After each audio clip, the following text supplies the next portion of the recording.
ரைட்பா. இந்த direction sensing, so இந்த question ஓரளவுக்கு சால்வ் பண்ணி நமக்கு தெரிஞ்ச விஷயந்தான். அதுக்கு முன்னாடி அவனே ஒரு சிம்பிள், நம்ம முன்னாடி A plus B, A minus B, A cross B, A division, அதுக்கு வந்து ஒரு கண்டிஷன் சொல்லுவாங்க. இங்கே என்ன சொல்லியிருக்கான்னு பாரு, ஏ கிரேட்டர் தென் பி, இந்த மாதிரி சிம்பிள் வந்தால் ஏ ஆனது பியின் என்ன திசையில் இருக்காங்க, கிழக்கு திசையில் இருக்குன்றான்.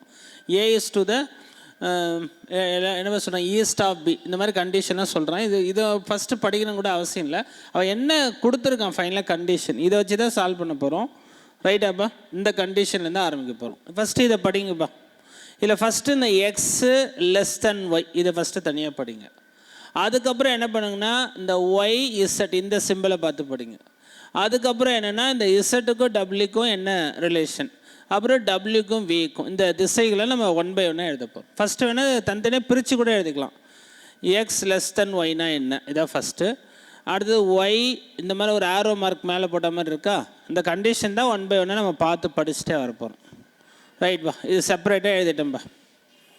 இப்போ ஃபஸ்ட்டு பாருங்கப்பா, இந்த மாதிரி வந்தால் இதுக்கு என்ன மீனிங் பாருங்கள். பாருங்கள், இந்த மாதிரி ஒரு குறி கொடுத்தா இதுக்கு என்ன மீனிங்பா பாருங்கள், இதானே இருக்குது. அப்போ ஏ லெஸ் தென் பி என்றால் ஏ ஆனது பியின் மேற்கு திசையில் இருக்குன்றான். அப்போ நீங்கள் என்ன மாற்றிக்கணும்பா, அந்த ஏபியை எடுத்துகிட்டு அதுக்கு மேலே என்ன மாற்றி எழுதணும், எக்ஸ் ஒய், அவ்வளோதான். அப்போ நீங்கள் என்ன சொல்லணும், எக்ஸ் ஆனது ஒய்யின் மேற்கு திசையில் உள்ளது. அப்போ என்னப்பா சொல்லணும், எக்ஸ் ஆனது ஒய்யின் மேற்கு திசையில் உள்ளதான். எக்ஸ் வந்து ஒய்யோட மேற்கு, இதானே மேற்கு. பாருங்கள், டைரக்ஷன் எழுதி பாருங்கள். இது உங்களுக்கு தெரியும், வெஸ்ட்டுன்னு சொல்கிறோம், இது ஈஸ்ட்டுன்றோம், மேலே வந்து நார்த்து, கீழே வந்து சவுத்து. இது கிளியராக பாருங்கள், இது ஓகே தானே. இப்போ அவன் என்னவா சொல்கிறான், எக்ஸ் ஆனது ஒய், இது அப்படியே படிங்க. அவன் கொடுத்த ஏ பிக்கு பதிலாக இந்த எக்ஸ் ஒய் ஒய் போய் சப்ஸ்டிட் பண்ணால் போதும். அப்போ என்ன சொல்லணும், எக்ஸ் லெஸ் தென் ஒய் என்றால் எக்ஸ் ஆனது ஒய்யின் மேற்கு திசையில் உள்ளது. பாருங்கள், இதெல்லாம் ஒய்யோட மேற்கு திசை, ஒய்யோட மேற்கு திசையில் எக்ஸ் இருக்கா, இது முடிஞ்சுதா. ரெண்டாவது என்னப்பா இருக்குது பாருங்கள், இந்த ஒய்க்கு இசட்டுக்கும் அந்த சிம்பிள் என்ன சொல்கிறோம், மேலே பார்த்த மாதிரி ஒரு ஓகேங்களா, எப்படி இருக்கா. அப்போ இதானப்பா, இந்த இடத்துல ஏபி எடுத்துகிட்டு ஒய் இசட்டுன்னு மாற்றுங்க. அப்போ என்ன சொல்லணும், ஒய் ஆனது இசட்டின் வடக்கு திசை. அப்போ இசட்டோட வடக்கு திசையில் யாருப்பா இருக்கணும், ஒய் இருக்கணும். ரைட்டா. அப்போ இசட்டோட வடக்கு திசை, வடக்குன்னா மேலே தானேப்பா, பாருங்கள், இசட்டோட வடக்கு திசையில் ஒய் இருக்கணும். ஓகேவா, இது முடிஞ்சுதா. அடுத்தது பாருங்கள், மூணாவது பாயிண்ட் என்னப்பா, இசட்டுக்கும் டபிள்யூக்கும் என்னப்பா சொல்கிறான் பாருங்க, கிரேட்டர் தென் மாதிரி ஒரு சிம்பிள் இருக்கா. அப்போ கிரேட்டர் தென் என்ன சொல்கிறான் பாருங்கள், ஏ கிராஸ் பி என்றால் ஏ கிரேட்டர் தென் பி என்றால் ஏ ஆனது பியின் கிழக்கு திசையில் உள்ளதான். இந்த ஏபியை அடிச்சுட்டு இசட் டபிள்யூன்னு மாற்றிக்குங்கப்பா. அப்போ இசட் ஆனது டபிள்யூயின் கிழக்கு திசையில் உள்ளது. ரைட்டாப்பா. அப்போ டபிள்யூ எங்கேப்பா இருக்கணும் சொல்லுங்கள், இசட் ஆனது டபிள்யூயின் கிழக்கு திசையில் உள்ளது. இதை நம்ம சொல்கிறோம் கரெக்டா. இசட் ஆனது டபிள்யூன் கிழக்கு திசை, கிழக்குன்னா இப்படி, ரைட்டா. அப்போ டபிள்யூடைய கிழக்கு திசையில் இசட் வரும். ஓகே தானேப்பா. பாருங்கள், டபிள்யூடைய கிழக்கு திசையில் இசட். அடுத்து என்ன சொல்ல, லாஸ்ட் கண்டிஷன் பா, வி மாதிரி ஒரு கண்டிஷன் இருக்கா, இல்லை வினா எது பதில் என்ன கண்டிஷன் பாருங்கள், இது ரைட்டா. அப்போ இதுக்கு பதில் மாற்றி எழுதுங்கப்பா, இது டபிள்யூன்னு எழுதுங்க, இந்த பி அடிச்சுட்டு வி எழுதுங்க. அப்போ டபிள்யூ ஆனது வியின் தெற்கு திசையில் உள்ளது. ரைட்டாப்பா. அப்போ வியோடைய தெற்கு திசையில் டபிள்யூ இருக்கணும்பா. அப்போ வி வந்து எங்கேப்பா வரணும், வி சொல்லுங்கள். இப்போ ஒருவேளை வி இங்கே இருக்காருன்னா வியோட தெற்கு திசையில் டபிள்யூ. ரைட்டா.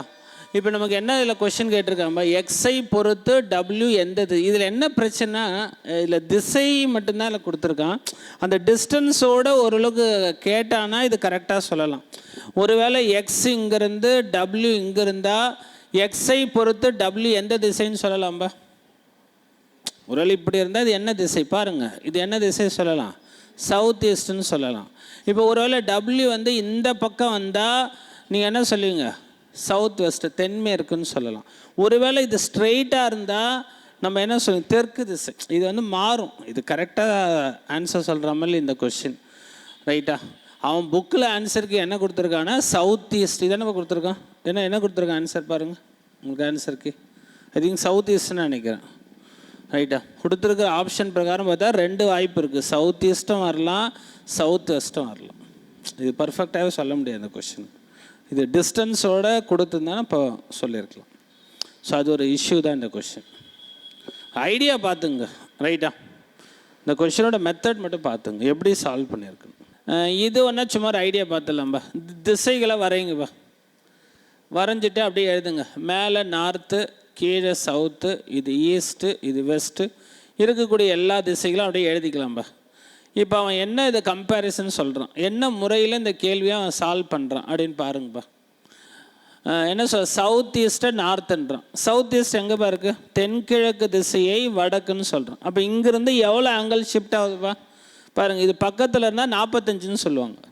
அப்போ 1 2 3, நீ சும்மா 3 45ன்னே சொல்லுவாங்க, 135ன்னு கூட சொல்லுவாங்க. அப்போ எத்தனை பிளேஸ் ஷிஃப்ட் ஆகுதுப்பா? 1 2 3.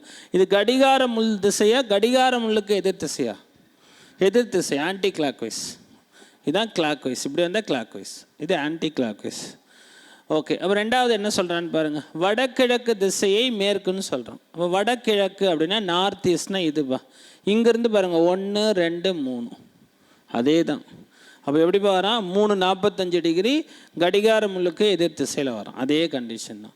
அப்போ ஃபைனலாக வெஸ்ட்டு, அதாவது மேற்கு திசையை இப்போ என்னென்னு அழைக்கணும்? எப்படி வரணும் சொல்லுங்கள்? மேற்கு இங்கே இருக்கா, அங்கேருந்து எப்படி வரணும்? 1 2 3 ரைட்டா. 3:45 ஷிஃப்ட் ஆகி வந்தால் இப்போ ஃபைனலாக எந்த திசையை நோக்கியவாறு இருக்கும்? தென்கிழக்கு, சவுத் ஈஸ்ட்டை பார்த்த மாதிரி இருக்கும். ரைட்டா.